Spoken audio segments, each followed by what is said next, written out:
Alors l'association Sea Cleaner a pour but de développer des solutions pour pouvoir empêcher la pollution des océans. Elle a notamment travaillé sur un projet, le bateau, qui s'appelle le Manta. Pourquoi le Manta? Parce qu'évidemment c'est une image un peu symbolique qui permet de voir cette raie manta qui à la fois a une grande bouche et un poisson, le meilleur des poissons filtreurs de la mer, même si le manta est plutôt destiné à avaler du plancton.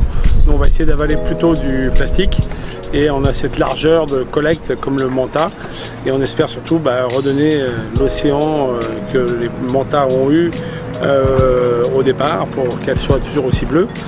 Et évidemment le projet Sea Cleaner, c'est évidemment d'essayer d'éduquer, de sensibiliser les populations sur le problème de la pollution des océans à travers les plastiques, de développer une pyrolyse pour pouvoir recycler mieux le plastique et surtout de trouver des bateaux, de mettre au point des bateaux qui vont permettre de collecter les déchets plastiques en mer, en haute mer, mais aussi dans les fleuves.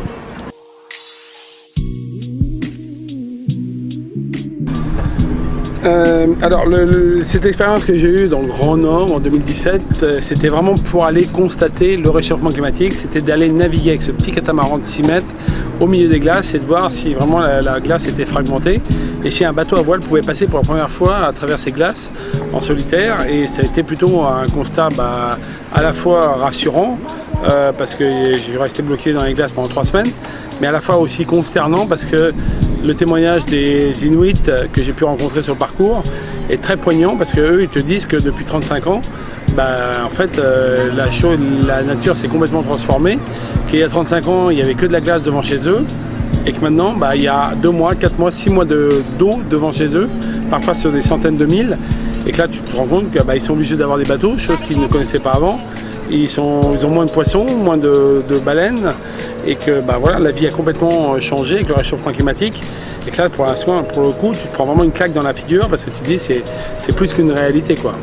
Et pour le coup des plastiques, c'était plutôt la bonne nouvelle quand même là-haut, c'est que les macro-déchets plastiques en tout cas ne sont pas arrivés dans l'océan Arctique et que c'est encore un peu préservé de ce côté-là.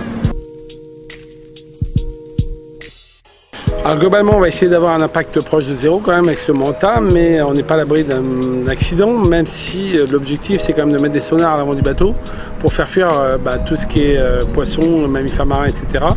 Ça a déjà été testé sur pas mal de bateaux et ça fonctionne.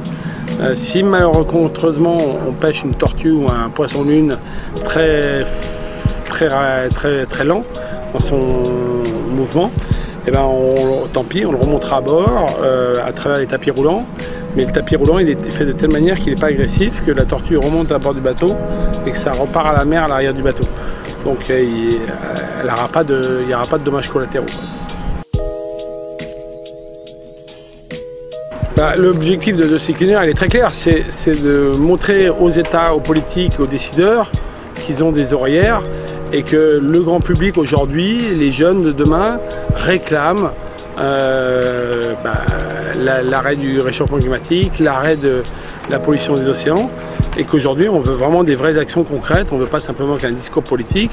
Les jeunes aujourd'hui veulent du concret, veulent de l'action, veulent qu'il y ait des décisions, des lois, des choses qui se passent. Donc c'est bien l'objectif de Sea Cleaner, de mettre la pression à ces gens-là pour que le monde de demain change, pour que des pétitions soient signées, mais pour qu'on puisse vraiment avoir des lois qui arrivent au Parlement européen, qui soient concrètes, actives et pertinentes et avec des résultats. Donc oui, on va aller collecter les déchets plastiques en mer, mais c'est pas suffisant, il faut aller mettre la pression à tous ces gens-là et faire en sorte que tous les politiques d'aujourd'hui soient balayés pour être remplacés par des vrais écologistes.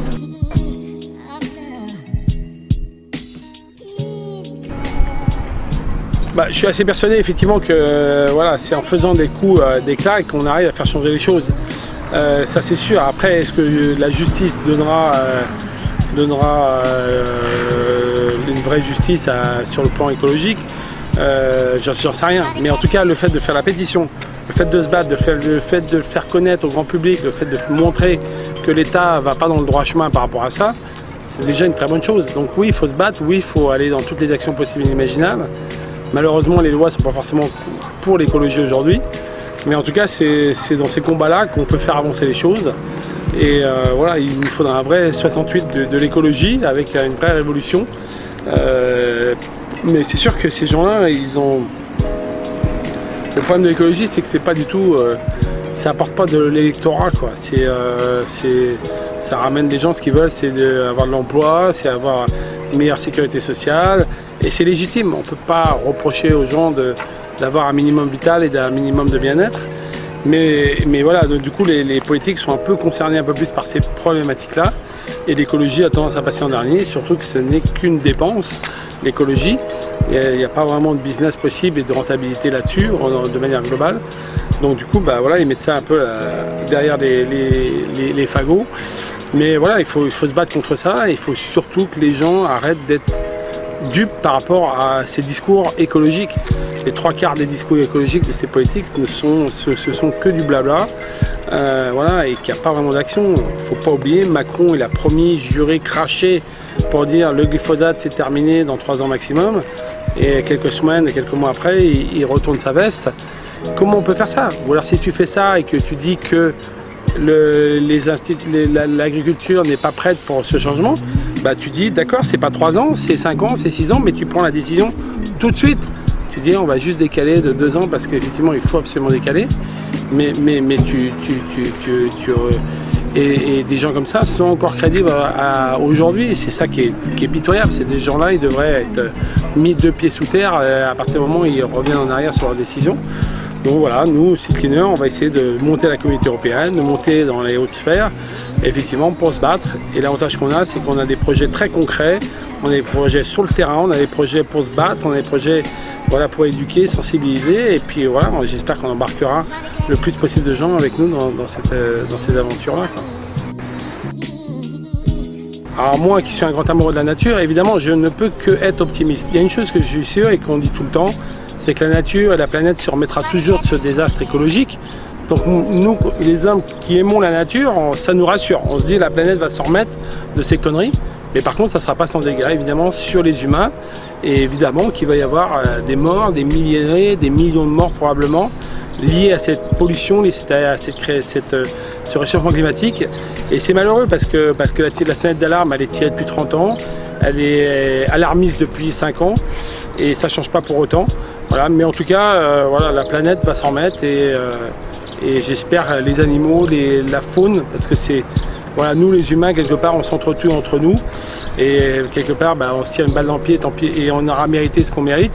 Mais par contre, aller faire en sorte que cette faune maritime, cette faune aquatique, ces oiseaux disparaissent de l'écosystème, ça c'est vraiment malheureux.